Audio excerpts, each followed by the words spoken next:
Chapter 1. The event they couldn't allow. Imagine that. Tomorrow, humanity finally accomplishes what has only existed in science fiction. A machine is built that can travel through time. Every government wants it. Every military wants it. Every intelligence agency wants control over it. Historians, scientists, billionaires, and dictators all ask the same question. Where do we go first? Do we prevent world wars? Do we stop assassinations? Do we save civilizations from collapse?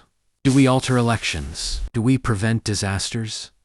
Or do we travel to a lonely hill outside Jerusalem nearly 2,000 years ago?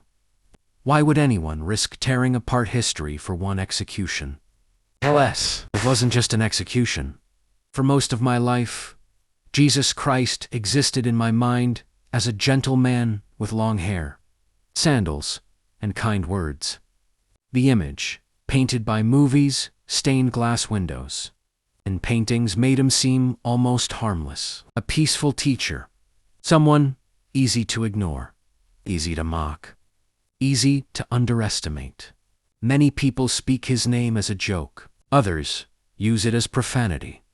Some dismiss him as mythology, while others argue endlessly over his appearance, his ethnicity, or whether he even existed.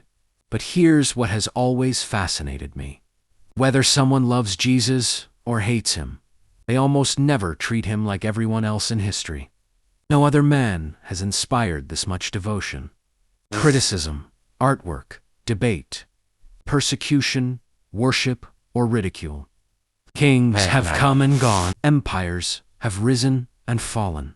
Philosophers have changed civilizations. Yet history itself seems to orbit around one carpenter from Nazareth. If Jesus was only another religious teacher, history has given him a level of attention that defies explanation. If he truly was who he claimed to be, then everything changes. According to Scripture, Jesus was not merely a prophet. He claimed authority to forgive sins. He commanded storms. He walked across the sea. He healed diseases that physicians could not. He raised the dead. He declared, "Before Abraham was, I am." The Gospel of John opens with an astonishing declaration. The beginning was the Word, and the Word was with God, and the Word was God. Not became God, was God. If these claims are true, then Jesus was not simply the greatest human being to ever live. He was something beyond every category humanity has ever created. The Creator stepping into his own creation, the author entering his own story, time itself becoming flesh. Modern science teaches us that time is connected to space. It bends, it stretches, it behaves differently under extreme gravity and speed. Even physics has forced humanity to abandon the idea that time is as simple as a ticking clock. The Bible presents an even greater claim. God is not trapped inside time. He created it. To a being who exists outside of time, history is not experienced page by page, as we do. Every century, every empire, every birth, every death, every future civilization may exist before him simultaneously. If that is true, then perhaps the Crucifixion was never merely an event that happened in AD 30. Perhaps it was a moment touching every point in history at once. Now allow me to ask a question that may sound impossible. What if the Crucifixion wasn't only an act of redemption? What if it was also a divine mechanism sustaining creation itself? This is not presented as historical fact, but as the central hypothesis explored throughout this book. What if Christ's sacrifice did more than forgive sin? What if it anchored free will? What if it secured the moral order of reality? What if it established the victory over death across every point in time? Not merely after the cross, but before it as well. If God exists outside time, then perhaps his sacrifice echoes both forward and backward through history.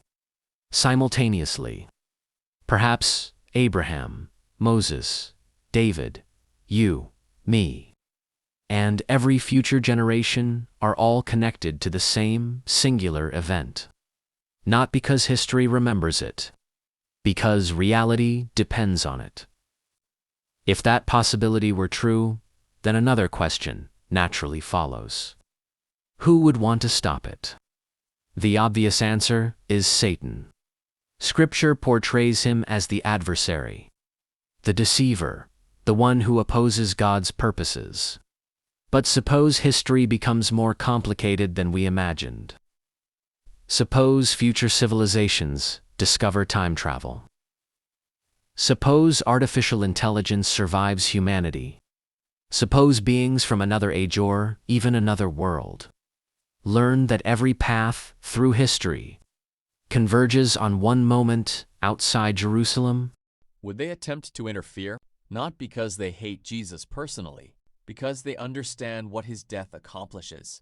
If removing one event could reshape civilization, erase faith, redirect history, or alter the future itself, then no event would be more valuable than the crucifixion.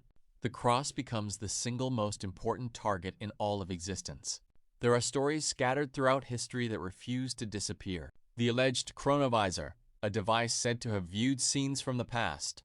Ancient and Renaissance paintings that some interpret as depicting strange aerial objects near biblical events. Accounts that place unexplained phenomena near Christ.